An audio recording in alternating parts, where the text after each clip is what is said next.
Thank you. Please welcome our next presenter, Breanna Sikorski.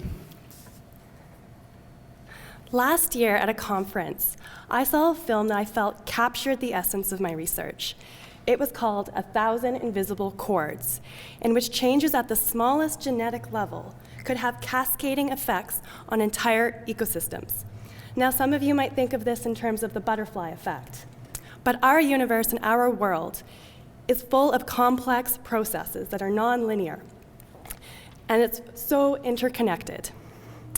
The regulatory process, by stark contrast, can sometimes consider additional actions and developments isolated from these complex processes. Hence, part of why we have some of the problems today, like climate change and missing species going extinct.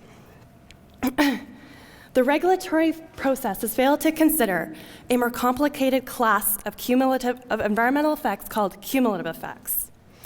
So I conducted exercises using 45 concepts like cascading effect to explore the various ways in which we can communicate about how changes manifest in the environment.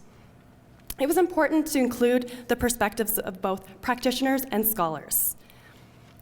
The end goal was to inject the regulatory process with a better understanding of cumulative effects, the effects that matter, the death by 1,000 cuts, the sometimes massive systems responses that can result from minor modifications, like this graph, where there is accumulation, and at some point, there can be a threshold at which the system can rapidly and irreversibly degrade.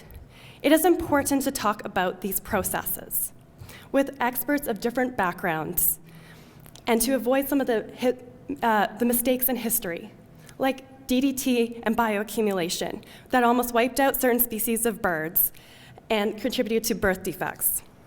My research confirms the need for a common language to communicate about core processes, patterns, and trends, having just enough simplicity to the complexity for richer discussions and ultimately better interpretations. Thank you.